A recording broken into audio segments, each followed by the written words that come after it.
vino de sorpresa. ¿Quién iba a decir hace 2 meses atrás que íbamos a estar en estas condiciones? Hasta el mes de febrero todo era normal. Sin embargo, en este momento todo ha cambiado. Fíjense cómo de la noche a la mañana el mundo ha cambiado. Si bien se habla de que hay manos humanas detrás de todo esto y hay intención y lucha de poderes, algo queda claro para el creyente que conoce las Escrituras y conoce a su Dios. Nada puede suceder en este mundo y en el universo sin que Dios tenga el control. Si a Dios se le escapa un detalle, entonces no es Dios. Él es soberano, es Señor, y no hay absolutamente nada que se lo pueda escapar. Ni siquiera en esta pandemia y en las cosas que sucedieron. Que haya intención o no es un detalle más, pero estemos con la certeza de que Dios tiene el control. Y nuestro pasaje habla de algo que no es tan agradable cuando uno lee, porque habla del yugo. Y en las Escrituras, cuando habla del yugo, cuando uno lee el tema yugo, un alto porcentaje se refiere a esclavitud o sometimiento. Y otras veces se refiere a carga.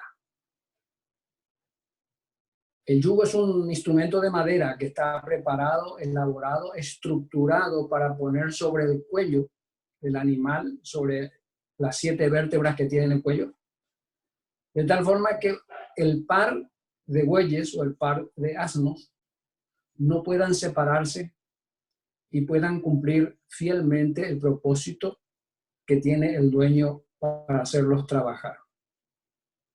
Supónganse que algún ganadero adinerado diga: voy a hacer un yugo de oro, le tengo lástima a mis bestias, lo voy a hacer un yugo de oro. Absolutamente no modifica nada. No importa el material, puede ser de lo más de alto costo, pero en realidad el yugo en sí no es algo preparado para generar placer, sino más bien sufrimiento y dolor. No obstante, en el ámbito de la ganadería o del campo, la idea del yugo no es el propósito de lastimar al animal, sino más bien entrenarlo para algo provechoso. Es sacarle provecho. No tiene la intención de lastimar, sino más bien de adiestrarlo.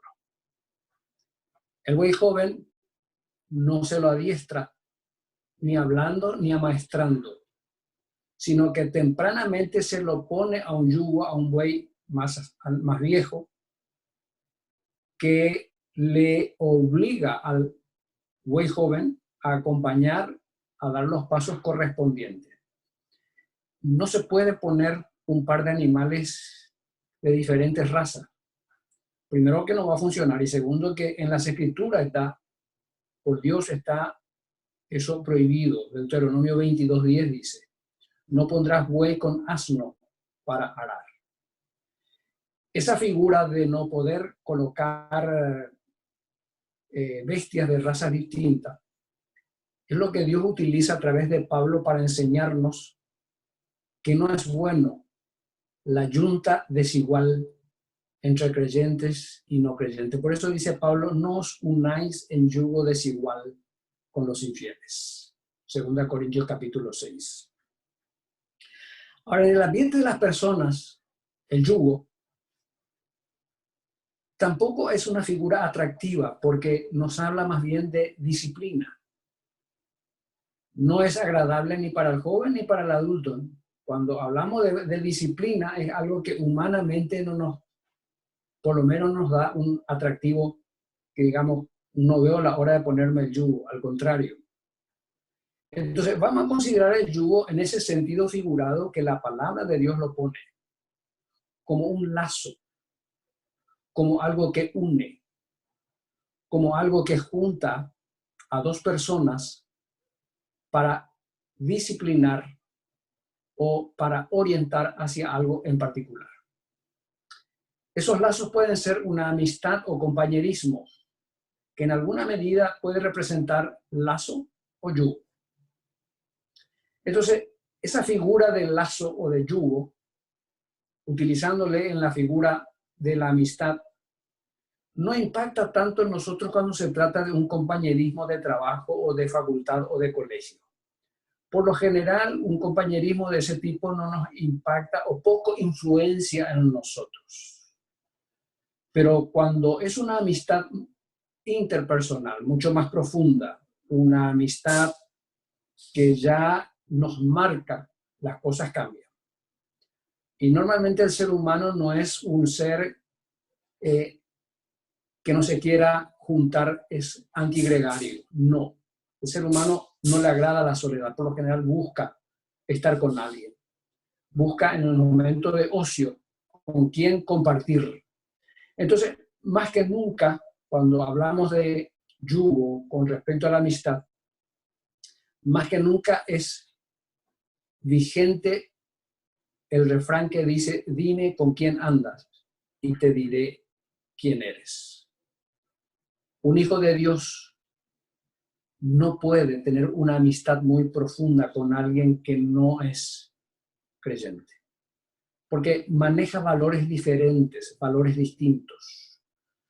Uno teme a Dios y el otro no teme a Dios. Entonces, un yugo de ese tipo no es saludable para la vida espiritual. Sus palabras pueden ser ofensivas a Dios. Sus actos pueden ofender la santidad de Dios. Una amistad, según uno elija, puede ser una amistad que te eleve o puede ser una amistad que te hunda en la vida.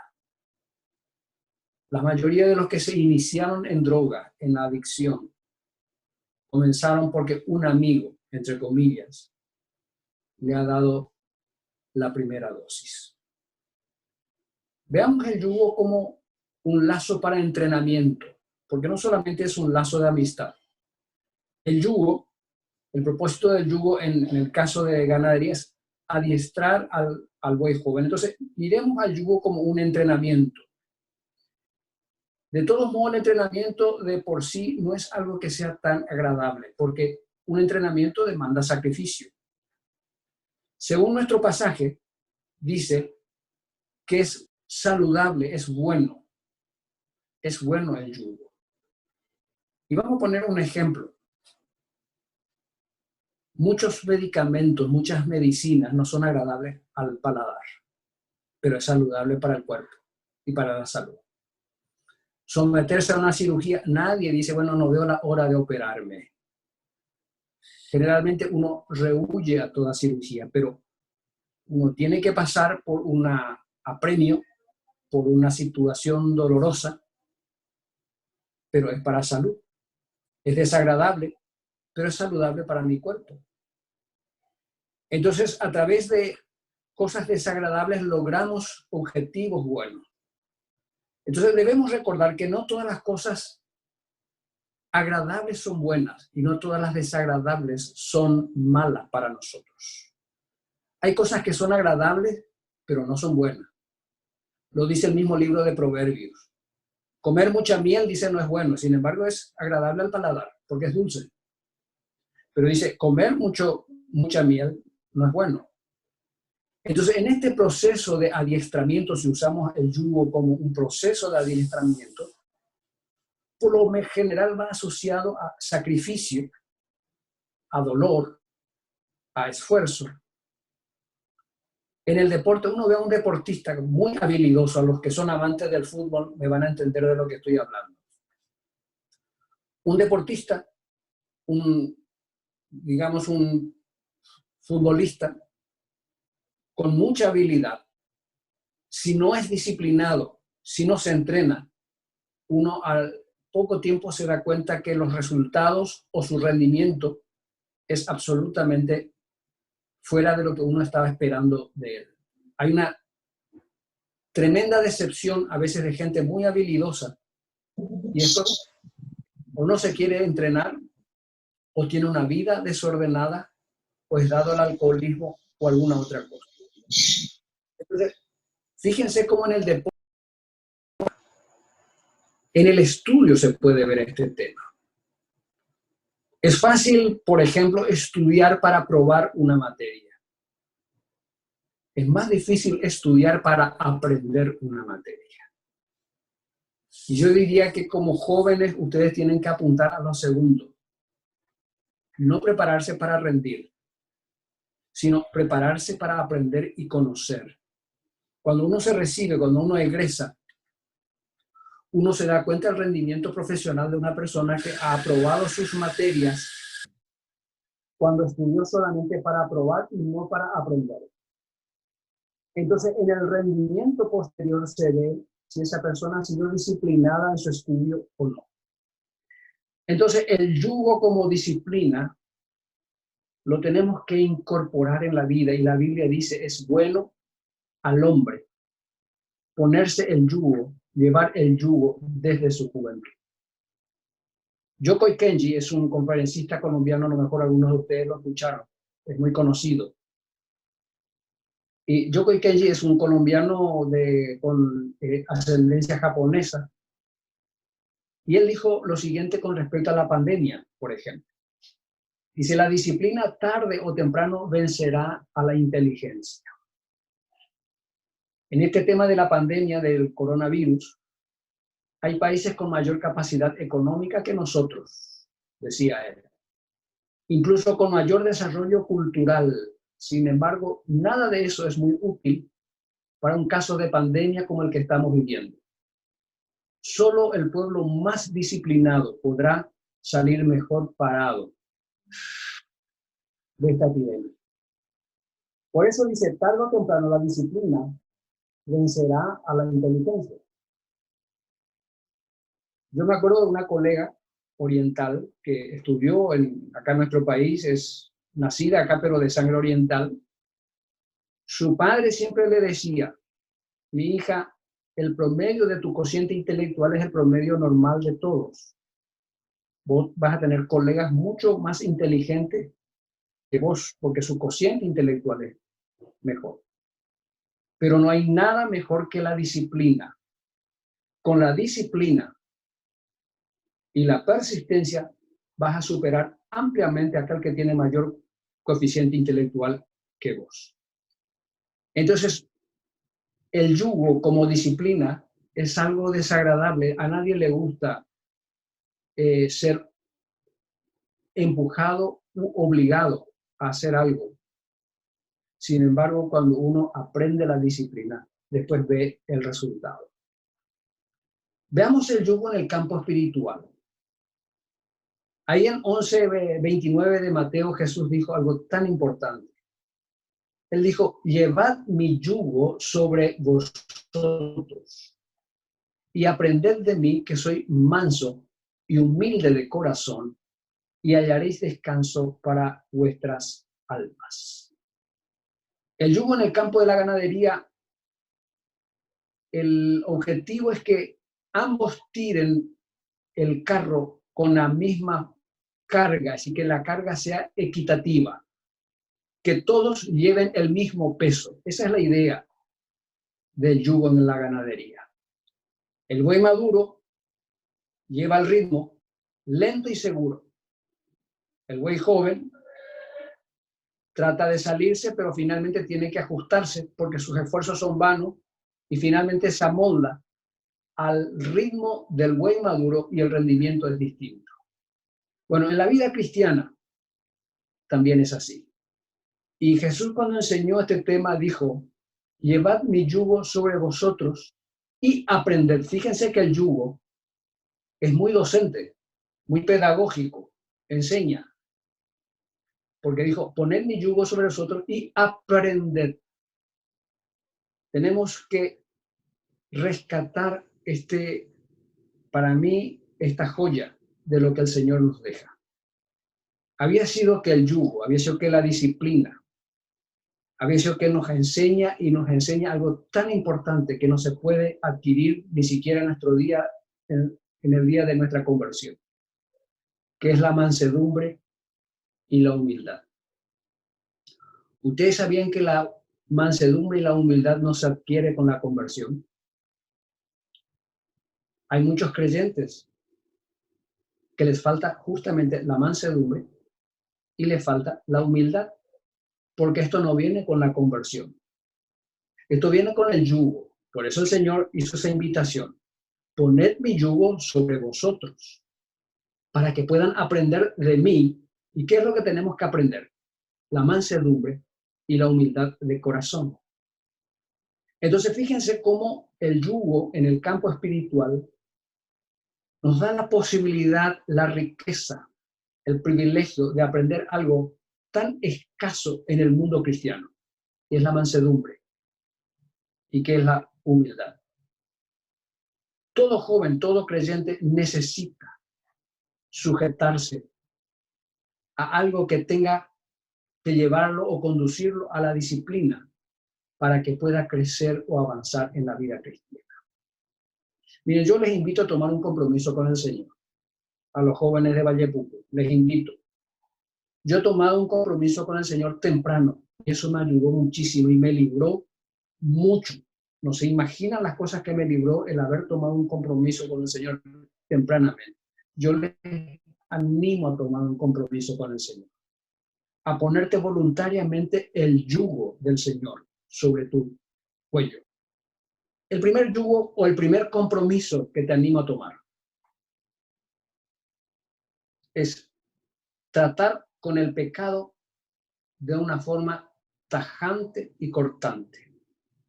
Así como Daniel se propuso en su corazón, así como creyentes, como jóvenes, les animo a tomar el primer compromiso, la primera etapa, el primer eslabón de este yugo, que es tratar al pecado con todo el cuidado que significa esta ofensa en contra de Dios.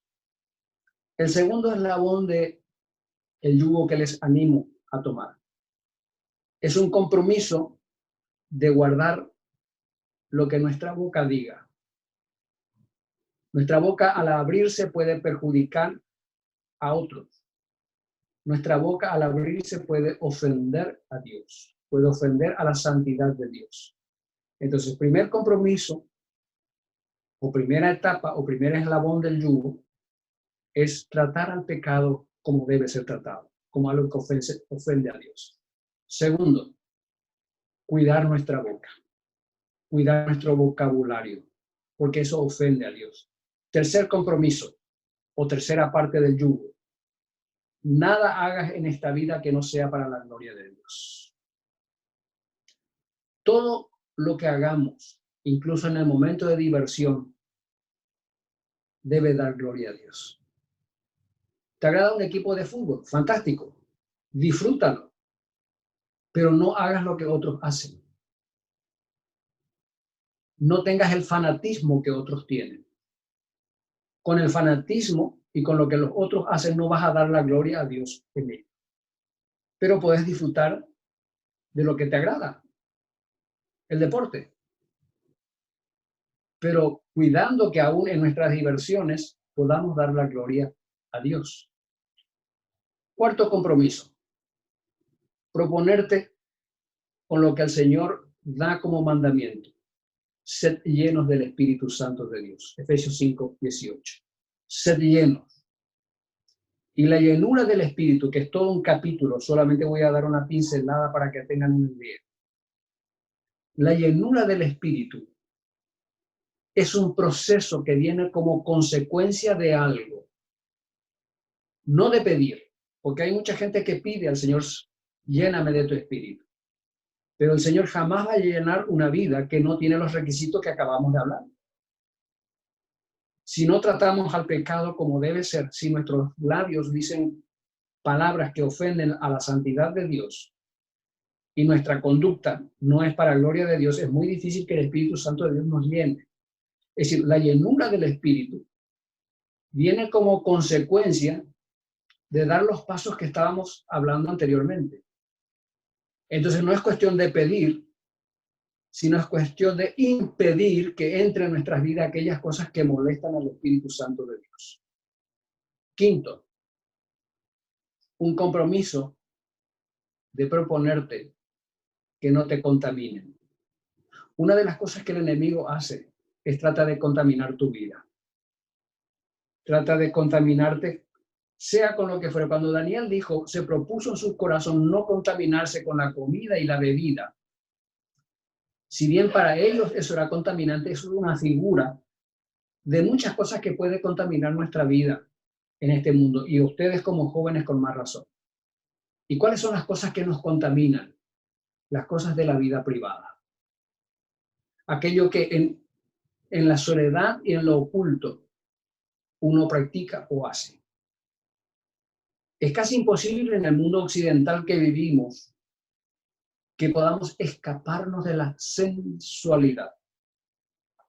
El escenario sensual está instalado en todos los ámbitos, en los programas televisivos, en el deporte, en las propagandas, corretea libremente por las escuelas primarias, secundarias, en la oficina, en el trabajo, en el cuarto de dormir, a través de Internet. Ustedes sabían que el 60% del tráfico de Internet son sitios relacionados con la inmoralidad sexual, 60%, más del 50%.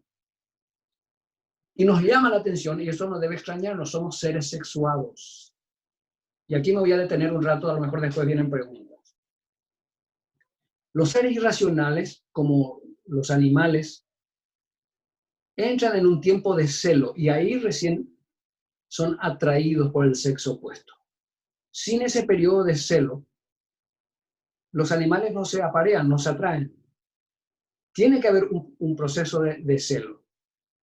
Ese Dios lo estableció como instinto para que la especie se perpetúe. En el caso de los seres humanos, Dios no nos puso tiempo de celo. En el caso nuestro, Dios nos puso la razón. Nos da el instinto sexual de atraernos, varón y mujer, pero no nos puso celo que nos ponga barreras para no aparearnos, sino nos puso inteligencia.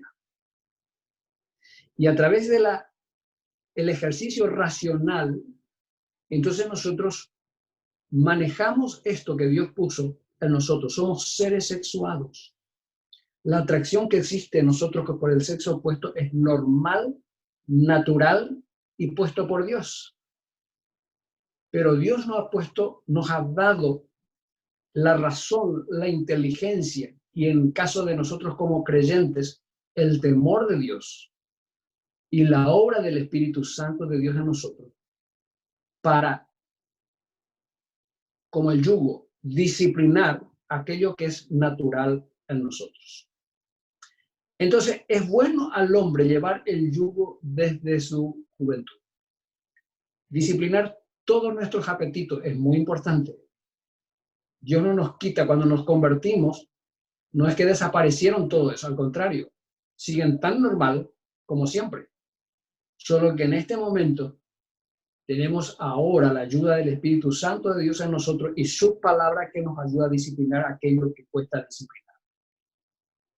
Y hermanos queridos, cuando uno falla en su compromiso al Señor, Dios nos ha dado una gran ventaja de poder arrodillarnos, humillarnos ante Él, confesar y empezar de nuevo. El apóstol Pedro, nadie más que él fracasó en esta vida. Y en su cara al Señor le negó, en su cara. Sin embargo, el Señor le restauró. Este tema del yugo a la mayoría de las personas no le atrae, porque la mayoría dice, quiero ser libre.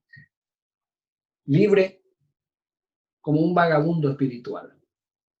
El vagabundo duerme donde se le da la gana, rehúsa toda disciplina, no tiene que rendir cuenta a nadie, pero así también no sirve para nada. Un vagabundo no es útil para nadie, ni para él, ni para su semejante, y mucho menos para Dios. Y en la vida espiritual no podemos ser vagabundos espirituales. El Señor nos invita a ponernos el yugo.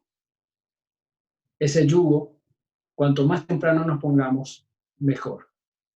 Y a través de ese yugo vamos a aprender algo tan importante como es la humildad y la mansedumbre. Pero les voy a dar un dato más y con esto termino. Cuando el Señor dijo, poned mi yugo, fíjense que no se quitó el yugo. Él tiene puesto el yugo.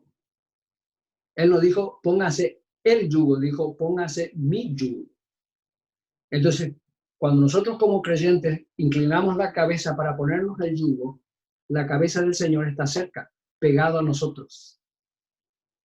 Entonces, el yugo, con él, vamos a empujar juntos el carro que tanto nos cuesta. Aquello que te es difícil en la vida superar, recordate que la otra cabeza que está a tu lado es la cabeza del Señor. Y no solamente te ayuda a empujar, vas a sentir de cerca su presencia, vas a sentir su perfume, la comunión con él. Es decir, los animales cuando trabajan juntos no solamente empujan juntos, sino se sienten también unos al lado de otros, perciben la presencia del otro, amarrados unos al otro. Bueno les al hombre llevar el yugo desde su juventud. Les invito a probar esto. No es agradable a la carne, pero es beneficioso al espíritu, a la comunión y al crecimiento en la vida cristiana. Que el Señor nos bendiga, hermano.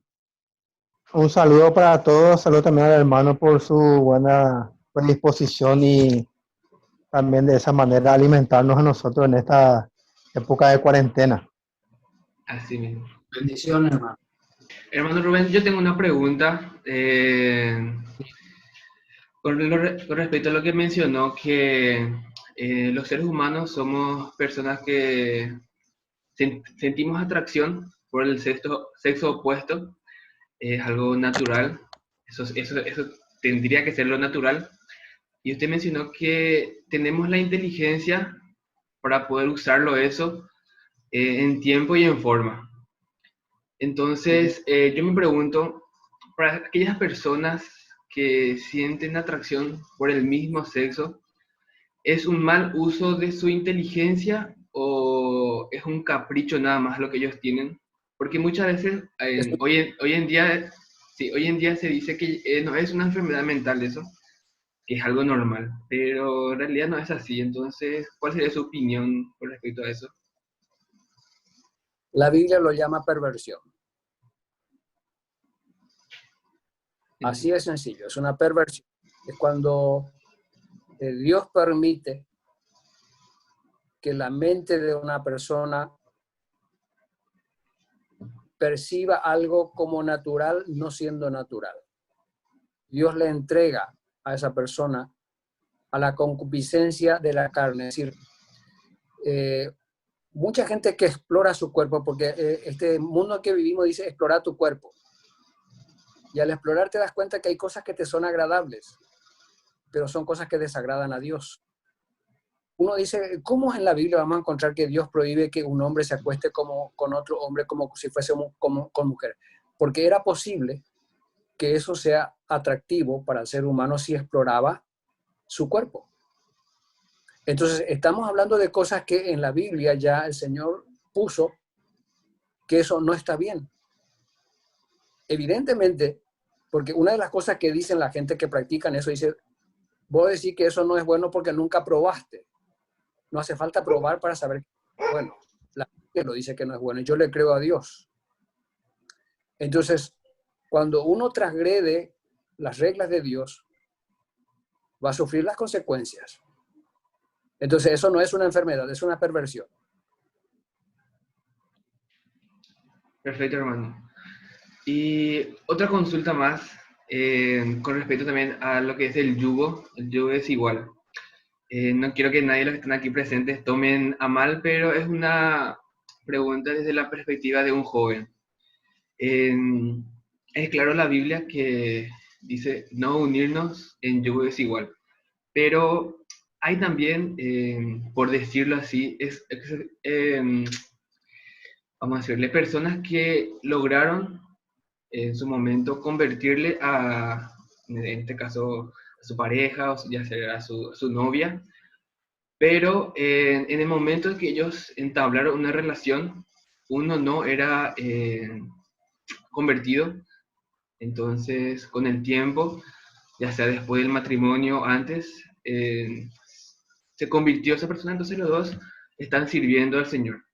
¿Qué pasa? Yo he escuchado comentarios en que algunos jóvenes, teniendo ese ejemplo, se van al mundo con la esperanza de traerle a esa persona a los pies de Cristo. Entonces, prefieren correr el riesgo en irse porque tienen ese, por decirlo, ese resultado de personas que sí pudieron, pero en realidad es todo lo contrario. Pero la Biblia dice que no nos unáis en yugos desiguales. Entonces hay, no me sale la palabra, excepciones a eso, o más bien sería ya algo que esa persona forzó para que eso pueda pasar. No sé si me explico en lo que quiero enfocarme. Perfectamente, perfectamente. Te voy a contestar con algunos ejemplos en la Biblia. En primer lugar, los decretos y las ordenanzas de Dios son para obedecer, no para desobedecer. Número uno, ese es el concepto claro que tenemos que tener. Cuando transgredimos las reglas o los decretos de Dios o los reglamentos de Dios, vamos a sufrir las consecuencias. El otro comentario que hiciste con respecto a algunas personas transgredieron la ley de Dios, sin embargo les fue bien. Bueno, la gracia y la misericordia de Dios es algo que no podemos reglamentar, uno. Y no podemos asegurar que como esto salió bien, este segundo también va a salir bien. Es decir, cuando Dios decreta algo que en su misericordia pueda suceder y para bien, perfecto, es algo que le corresponde a Dios. Por ejemplo, la Rahab la ramera. Si se toma como regla eso, diría, bueno, ¿por qué no se prostituyen las mujeres y se ponen en el muro que finalmente el Señor les va a salvar? Y es más, Rahab la ramera entra en la línea de la descendencia de Cristo. Entonces, no podemos de las excepciones hacer reglas. No podemos saber cuándo el Señor en su misericordia va a permitir algo o cuándo va a decir esto no. Entonces, para mí como creyente, lo más recomendable es no transgredir los reglamentos de Dios. Ahí es donde hay bendición. En lo otro es un riesgo que para mí lo más probable es que le salga mal y no que le salga bien. Porque una junta con alguien no creyente, no se olviden que la vida no termina después del casamiento. La vida continúa. Y los hijos son los que nos van a enterrar después. Yo eso hablo mucho acá en el grupo de matrimonio, que desatienden a sus hijos. O que le echan a sus hijos porque de pronto su hijo tomó una decisión equivocada, se juntó con alguien, perdón si le estoy lastimando a alguno en su decisión, pero tengo que hacer ese comentario, y lo expulsan de la casa. Y yo siempre digo, no se olviden que nosotros no nos enterramos a nosotros mismos. Nuestros hijos son los que nos van a enterrar. Y muchas veces los hijos que no están en nuestra lista de lo que quisiéramos que nos atiendan son los que más finalmente nos prestan atención. Entonces, la vida no termina con el casamiento. La vida termina cuando nuestros hijos nos entierran. Ahí recién vemos el resultado de toda nuestra vida. Ahí se cierra el ciclo de nuestro andar en esta tierra, cuando nuestros hijos cierran nuestros ojos. Entonces, una pareja de no creyente, un creyente con un no creyente, a lo mejor pueden superar la primera etapa, la segunda etapa. Yo quiero mirar el final de esa historia para decir, esto realmente Dios lo arregló. O esto es consecuencia de su mala decisión. Yo lo que más veo, hermano querido, es las malas decisiones que se toman. En las misericordias de Dios, y bueno, bajemos la cabeza y digamos, el Señor lo hizo, pero no tomemos como regla. Yo no recomendaría. Muchísimas gracias, hermano. Entonces, ¿alguien más? Si tienen una pregunta, una consulta. Sí, Ale, yo quiero Adelante, por favor. consultar un versículo con el hermano. Buenas noches, hermano Rubén. ¿Qué tal? ¿Cómo estás? Muy bien. El versículo que se encuentra, este es lo que quisiera que me aclare, por favor.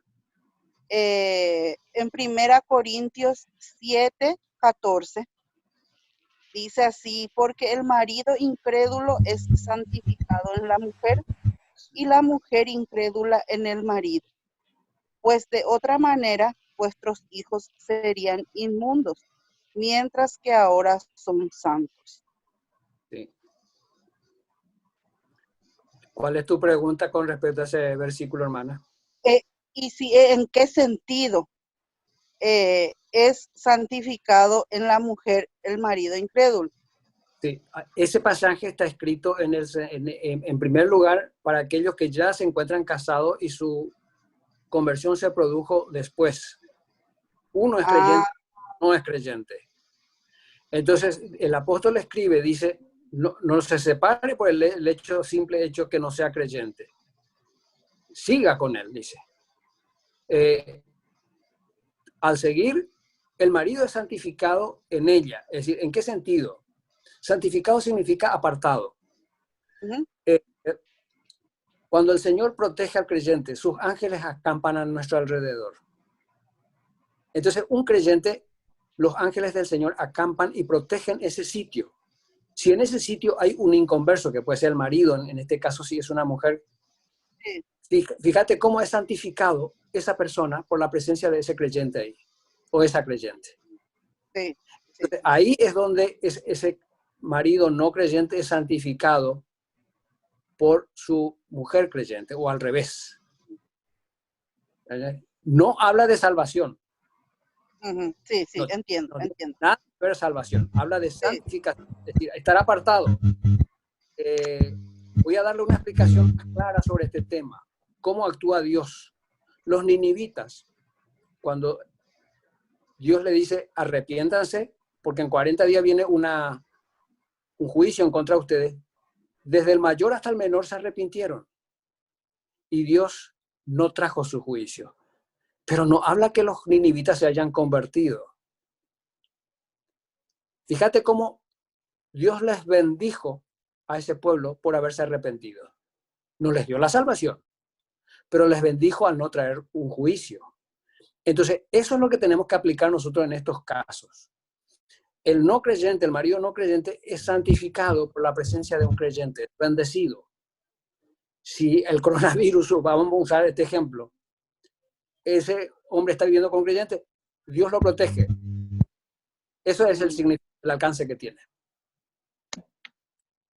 Usted entonces me está explicando que esta pareja ya estaban casados y vinieron al conocimiento del Señor, ya sea el marido o la esposa. Sí. Sí. Gracias, hermano. Pues nada. Doctor, hay una consulta que yo quiero hacerte. Hermano, decir que puede haber yugo desiguales entre cristianos. ¿Eso es posible o no, doctor? Porque hay matrimonios que se separan después de tiempo. ¿Es posible o no, doctor? A ver si te entendí bien porque fue entrecortado. La pregunta es si puede haber yugo desigual aún en el ambiente cristiano. ¿Así fue tu pregunta? Sí, esa es mi pregunta, doctor, porque después de un tiempo termina el matrimonio. No hay entendimiento y termina el matrimonio. Puede ser, es posible. El yugo desigual en el matrimonio es más amplio de lo que nosotros nos imaginamos. No solamente tiene que ser creyente, sino tiene que haber afinidad en varias otras cosas. Por ejemplo, si un par de creyentes, una pareja, él tiene mucha instrucción y ella no tiene instrucción, eso no es pareja, eso van a luchar mucho para poder entenderse. Cuando alguien disciplinado se casa con alguien indisciplinado, eso van a tener que luchar mucho para poder entenderse en la vida. No es imposible, pero van a luchar. Tienen que casarse conscientes de lo que tienen que hacer para poder lograr el objetivo. Ahora, la mayoría de los creyentes que se separan no es por tema de yugo desigual, es porque sencillamente abrieron las puertas a la maldición y a la infidelidad, cosa que está a la orden del día. Entonces, no hablemos de yugo desigual allí. Ahí sencillamente se abrieron las puertas al pecado, a la infidelidad, y el diablo hizo el resto. Entonces, para mí, la separación de muchos creyentes no es por yugo desigual, sino porque sencillamente abrieron las puertas a la maldición. Una pregunta más, hermano, con respecto a lo que mencionó, entre hermanos que están disciplinados y que no están disciplinados. Eso vendría a ser dentro del ámbito ya de gente convertida. Entonces, si un matrimonio entre uno que está, por decirlo así, está en comunión y el otro que no está en comunión deciden unirse, ¿eso también vendría a ser un yugo desigual? No necesariamente. Cuando uno está disciplinado por algún acto inadecuado, por transgredir algo, lo normal, ¿qué es lo normal? Lo normal es que se restablezca. Lo que pasa es que en el ambiente cristiano mal nos enseñaron que la disciplina es un castigo. Entonces, normalmente nosotros corregimos mucho eso en independencia. Mi papá en eso me enseñó muchísimo. Yo agradezco a Dios que tuve ese privilegio, que él me enseñara eso. Me dijo, Rubén, la disciplina es corrección, no es castigo. Y él me dijo, a esta persona que se le disciplinó, yo me voy a encargar de restaurarlo. Es decir, se aplicaba la disciplina, pero había uno de los ancianos que hacía el acompañamiento para la restauración. Entonces, si hay una pareja que está pasando por una circunstancia como esa, uno disciplinado y el otro en comunión, eso es circunstancial. No es normal que eso se mantenga en el tiempo. Eso tampoco es yugo desigual. Es sencillamente un descuido, una no atención para que alguien viva en indisciplina o disciplinado, en el sentido de comunión, por mucho tiempo sin que se le preste la atención debida para restaurarlo. Es un trabajo, yo les voy a decir, esto ya es un desafío para los ancianos, y disculpen los ancianos si les pongo en aprieto. Les disculpen si les pongo en aprieto, pero eso es lo que lo estoy aplicando yo en Independencia en este momento. Disciplinar es fácil, restaurar es más difícil. Entonces, cuando uno aplica la disciplina, uno tiene que tener también un mecanismo, un método de restauración y hacer el seguimiento. De todos modos, no estoy absolutamente diciendo que uno tiene que hacer la vista gorda, no. Al contrario, uno tiene que ser muy celoso de las cosas del Señor. Pero no tiene que sacarse la responsabilidad con la disciplina, sino hacer el seguimiento para que exista una restauración. Perfecto. Hay una pregunta más, Vania. Buenas noches, hermano Rubén. Mi pregunta sería que si se le puede llamar también yugo desigual a una persona que es de otra denominación. Yo lo que diría, espero no meter la pata en el ambiente de ustedes, porque a veces la diferencia de parecer de una congregación a otra puede ser una diferencia muy importante. Pero cuando yo enseñé a mis hijos, y uno de ellos, no voy a decir quién, la primera novia que me apareció era una pentecostal. Imagínense, yo anciano de Independencia, iglesia madre, y mi hijo me aparece con un noviazgo de ese tipo. Pero las reglas que yo le di era, primero, que sea una persona creyente, renacida, que eso era muy importante. Y que sea alguien que tenga formación familiar. Siempre le enseñé eso, que si viene de hogares deshechos, lo más probable es que repita los defectos. Entonces, cuando yo les puse eso como norma, me dijo, es creyente, y efectivamente era una chica creyente. Bueno, no se casaron finalmente con esa persona, con esa chica, pero tampoco les creé un problema. Es decir, para mí tiene que ser renacido, fundamentalmente, porque yo les voy a decir algo, no hay ninguna garantía que una persona, porque se haya bautizado en nuestra congregación, sea del todo creyente. Yo tengo ejemplos en Independencia que para mí se bañaron en el bautisterio porque no veo cambios en ellos. Entonces, no hay garantía que quienes circulen dentro de nuestra congregación tengamos la certeza de que son todos creyentes. Entonces, para mí lo más importante es que el joven que se va a casar se asegure que la persona que va a estar a su lado sea un renacido o una renacida, porque eso es lo que le va a garantizar que está dentro de la voluntad de Dios. La ficha de bautismo no es ninguna garantía. Espero no haber metido la pata, hermano. Sí, está muy bien, hermano. Entendí muy bien. Muchas gracias. El hermano Hermógenes también tiene una pregunta. Hola, Ale. ¿Qué tal, Rubén? ¿Qué tal? ¿Cómo está, hermano? Espero no haberle creado problemas, hermano. No, al contrario, hermano. Como es un tema muy amplio en cuanto a la cuestión de yugo desigual, como vos decís, aún entre mismo creyente dentro de una congregación puede haber ese yugo desigual. Sí. Como a principio dijiste, ¿verdad? Un creyente puede ser un creyente bien disciplinado en la vida cristiana, bien instruido, y la otra parte puede ser que no, entonces ya forma parte de un yugo desigual que con el tiempo uno puede trabajar y puede mejorar esa comunión entre matrimonio, ¿verdad? Sí. Yo me acuerdo especialmente en años atrás, un poquito más antes de casarme, ¿verdad? El hermano Luis Palau escribió un libro, ¿Con quién me casaré? Y recuerdo en uno de sus libros, él escribió un tema, no solamente el matrimonio, habló sobre el yugo desigual, no solamente es que sea del Señor, sino que el matrimonio tiene que ser en el Señor. Así mismo. O sea que tanto el hombre y tanto la mujer tienen que mirar bien qué tipos de pareja dentro de la congregación va a ser su compañera y su esposa de toda la vida.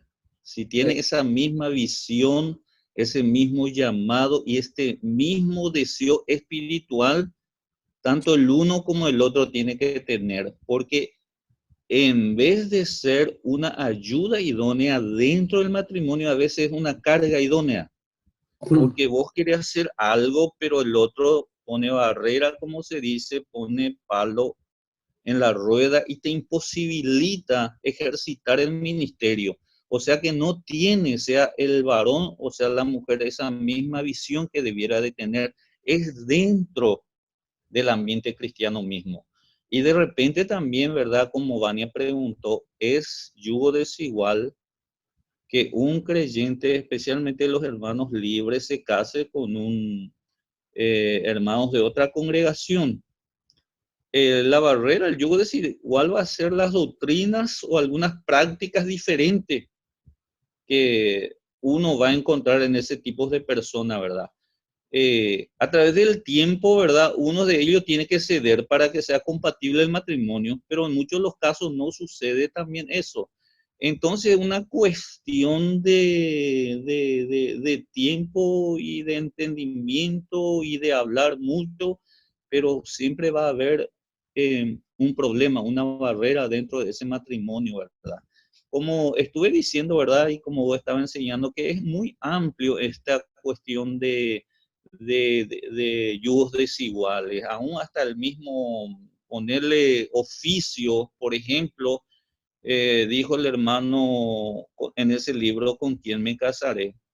Si una doctora se casa, por ejemplo, con un mecánico, en cualquier momento esa doctora va a tener sus grupos de profesionales reunidos y entre ellos va a ir el marido.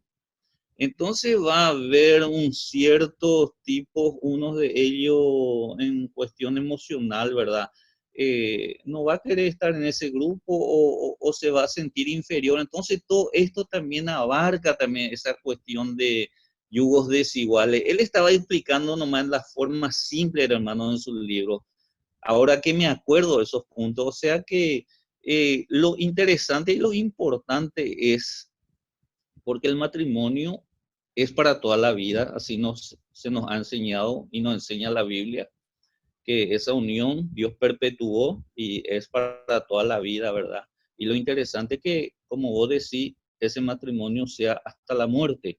Y en cuanto a eso, nomás que uno tiene que fijarse bien, un hijo de Dios, un creyente, y elegir bien lo que va a ser el compañero o la compañera para toda su vida.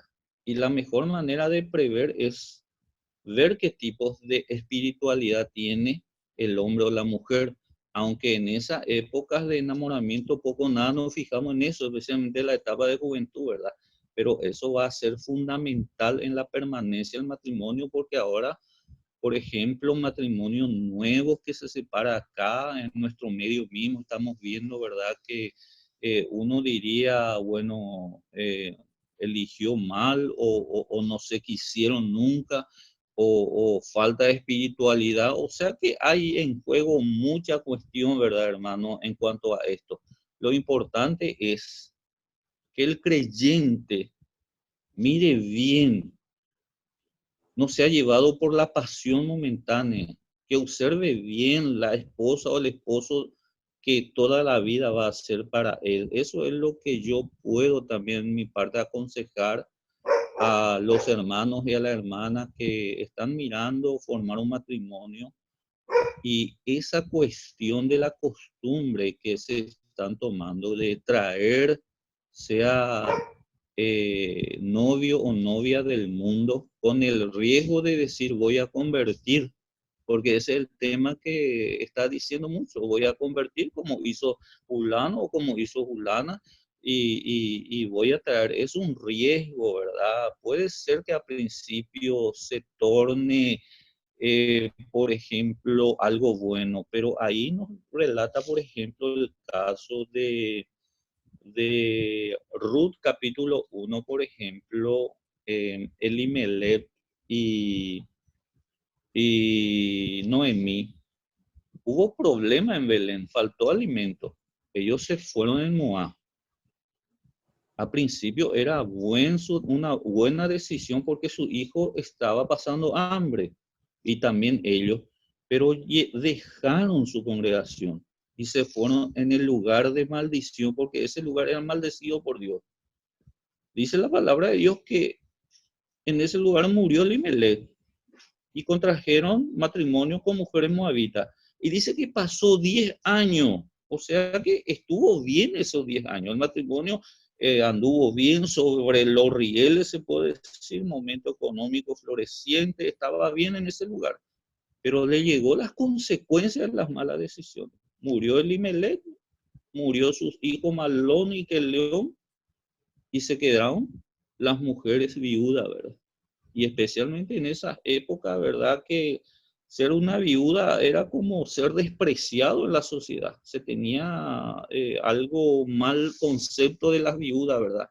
Y eso no me quería, hermano, un poquito más, se puede decir, enriquecer un poquito más esta enseñanza, que para hacer unas decisiones, especialmente de este talle, de formar un hogar, un matrimonio, no pasar por encima de los mandamientos de Dios establecidos en la Biblia. Porque las consecuencias, si no es en el presente, va a ser en lo futuro. Y es muy riesgoso, especialmente este tema de nuestras vidas, arriesgarnos. Así que, gracias, hermano, y espero que haya aportado algo también en esta cuestión. Muchas gracias. Totalmente de acuerdo. Gracias, hermano Hermógenes. Clarice tiene una pregunta. Ahí dice la pregunta de ella, voy a leer, está en el chat. ¿Cómo hacemos para restaurar a una persona de familia destrozada? Es un trabajo largo. Necesita un acompañamiento. Nosotros tenemos varios casos en Independencia así, porque se trabaja con adolescentes y muchos de ellos vienen de hogares totalmente deshechos. Entonces hay un proceso de acompañamiento, fundamentalmente los instructores, entre ellos está mi hija, que hace un acompañamiento. Yo siempre les oriento de qué cosas tienen que indagar, si han sido abusados, qué tipo de abuso, si persiste el abuso y cómo apoyar emocional y espiritualmente esos casos. Entonces, para restaurar, nosotros como creyentes tenemos que instruirnos también, porque vivimos en una sociedad altamente golpeada. Yo les digo siempre a quienes me escuchan, si vivís en un hogar donde no abusaron de vos, sos un privilegiado. Porque en este momento, un alto porcentaje de los miembros de la iglesia viven secuelas de abusos en su infancia. Entonces, para restaurar, necesitamos trabajar y trabajar mucho y bien. Y tener mucha paciencia y mucho cuidado y mucho amor al Señor. No sé si respondí, si quiere hacerme una pregunta específica, puede ser más clara también, más específica la pregunta. Sí, hermano, perdón, estoy acá de niñera con la familia y todo, entonces hay mucho barullo, pero quería hacer una consulta más específica respecto a esto, porque como vos Sí, decís, hoy en día es muy común que personas vengan de familias deshechas y no solo eso, sino que cada vez están llegando más a la iglesia y cómo hacemos. Entonces quería preguntarte más específicamente cuáles serían los aspectos del apoyo emocional y espiritual que uno tiene que tener con estas personas. bueno, yo te voy a responder un caso específico que yo hice el acompañamiento. No digo que así tengan que hacer ustedes ni los ancianos allí tengan que hacer. Cuando se trata de este tipo de tema que te voy a comentar, cada caso se analiza en forma particular. Yo pongo solamente como ejemplo, no para que se copie, sino para que pueda ilustrar lo que te voy a decir. Un joven en nuestra iglesia viene de ese tipo de familia. Él fue tirado prácticamente. Fue arropado por un tío que lo maltrató. Su vida es un desastre, un verdadero desastre. Es un mar de lágrimas cuando uno lo escucha.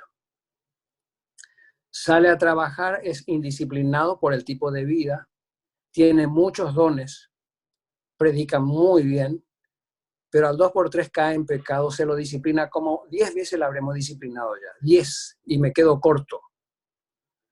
Al punto que la última vez yo le dije, alguien tiene que prestarle atención, porque evidentemente las disciplinas que se le aplican no le corrige, porque la idea de la disciplina es corregir, no castigar. Porque si mi hijo en época que eran chicos, yo los disciplinaba y volvían a repetir, algo no estaba bien. Es decir, la disciplina es corregir para que no vuelva a repetir. Yo le presté atención y le dediqué tiempo, cosa que aprendí de mi papá. Le dediqué tiempo y le aparté y le dije, fulano de tal, no creas que nos estás engañando. A Dios no le engañas, a la iglesia parece que le engañas, a mí no me estás engañándole. Vos estás en pecado y estás en esto. Y encima estás participando de la cena del Señor. Mira, ya ni te disciplinamos porque no tiene sentido. La disciplina que te aplicamos no te corrige. La idea es que te corrijas. Yo te recomendaría que no participe de los emblemas porque el juicio de Dios se te viene, número 1.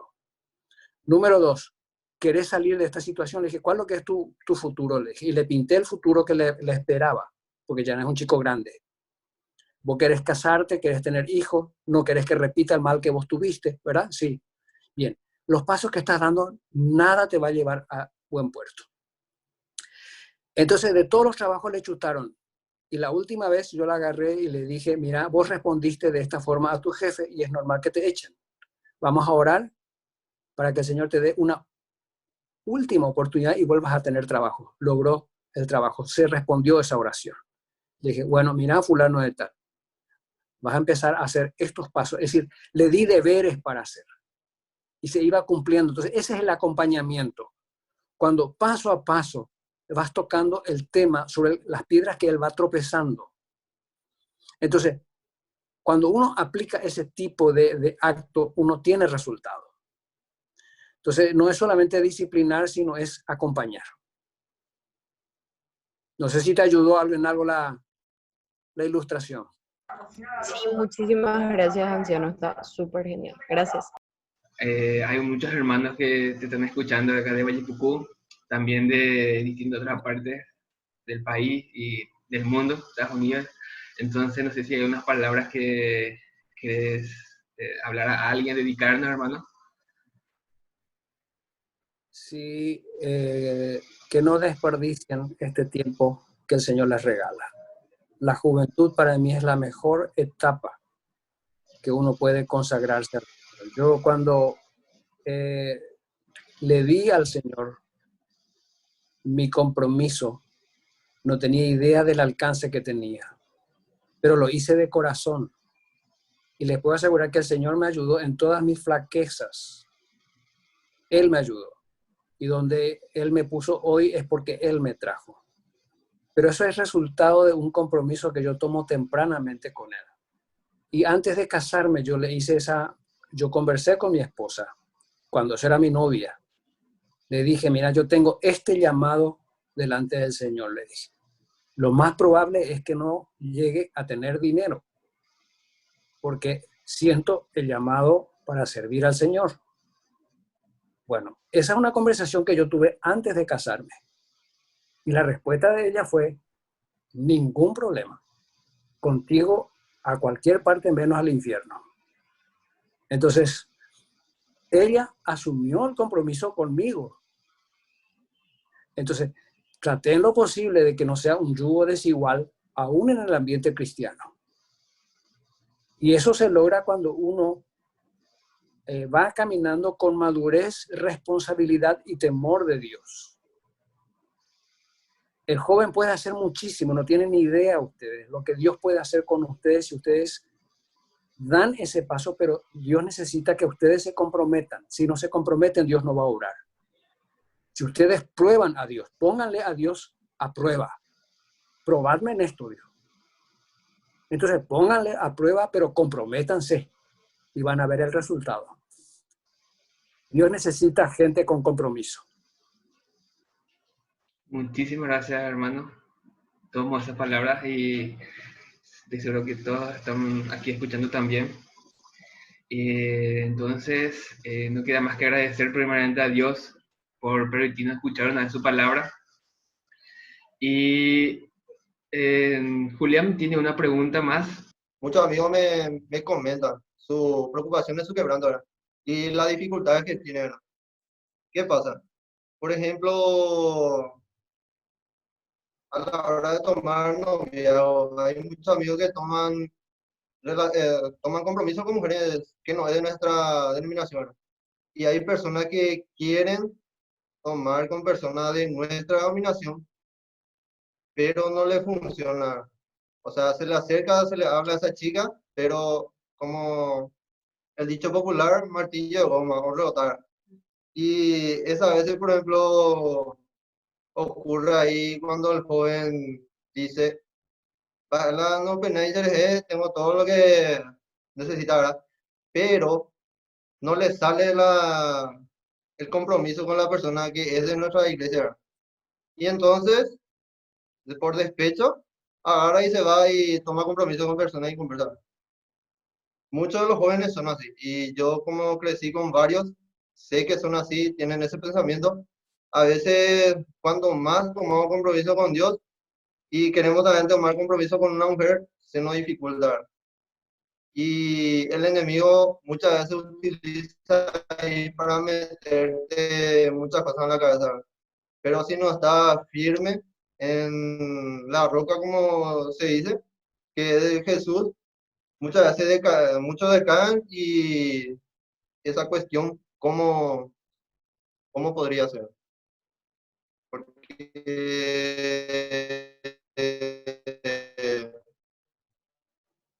hay muchos amigos que, la verdad, y para saber qué es tu opinión.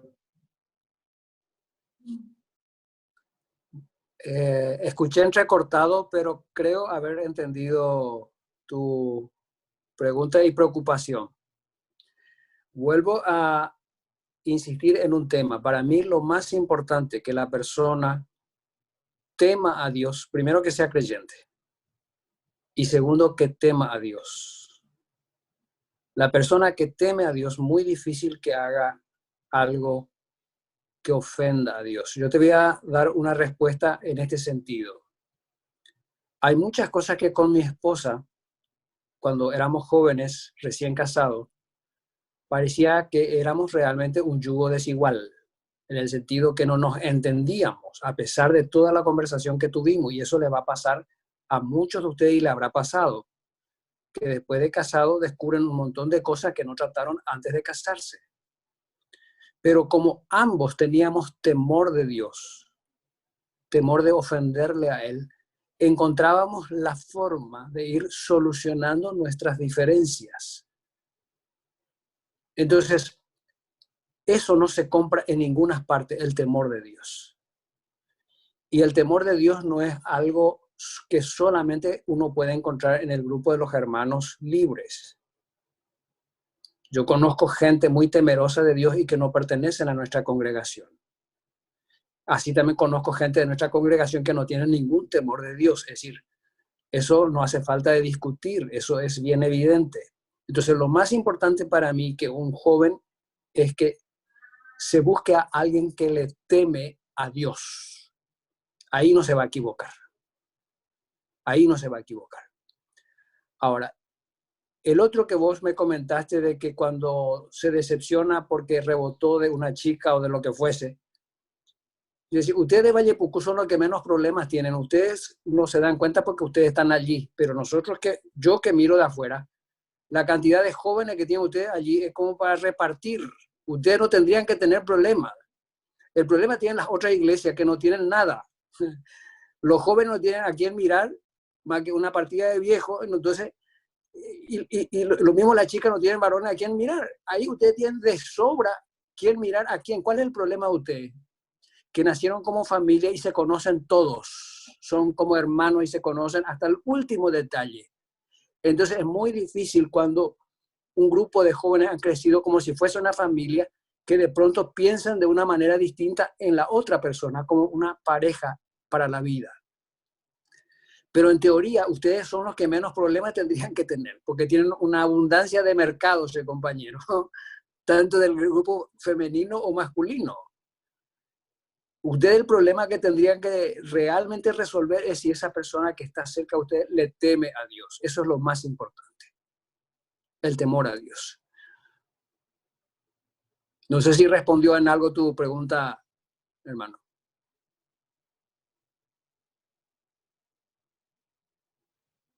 Y está muy claro la respuesta. Y gracias por ese consejo, Leandro. Hay una última pregunta en el chat, una hermana que se conectó lastimosamente un poco tarde, y su pregunta es sobre un tema que ya se respondió. Dice, quisiera saber si el yugo desigual se aplica en el ámbito social, amistades, y específicamente quiere saber hasta qué punto eso afecta el yugo desigual en amistades. El joven creyente debe ser celoso de su propio corazón. Más importante que saber hasta qué punto es bueno o malo algo, lo más importante es saber cómo le afecta a esa persona. Si la compañía de esa otra persona le enfría el corazón de su comunión con el Señor, eso no es bueno. Eso no es bueno. La mala junta no solamente es con inconversos, la mala junta a veces es en el ambiente de la iglesia. Si alguien se junta con alguien que solamente habla de chisme, le va a enfriar el corazón. No es saludable. Entonces yo, hermano, comparto con ustedes cómo me conduzco y me conduje durante bastante tiempo. Cuido mi corazón, cuido mi mente y lo que entra en mi oído. Porque todo te mancha. Entonces cuido lo que entra a través de mi ojo y a través de mi oído. Entonces, si uno como joven creyente quiere servir al Señor y quiere que el Señor le bendiga, entonces tiene que cuidar aún sus amistades. Aún sus amistades. No importa que, para mí, muchos se conducen para ver si el anciano le dio la bendición o no le dio la bendición. Para mí lo más importante es que el Señor le dé la bendición. Pues yo como anciano me puedo equivocar, decirte no es una buena compañía, pero él o ella puede saber mucho mejor si esa persona con que le está acompañando le ayuda a crecer espiritualmente o le enfría el corazón. Si te enfría el corazón, es mala compañía, aunque esté bautizado.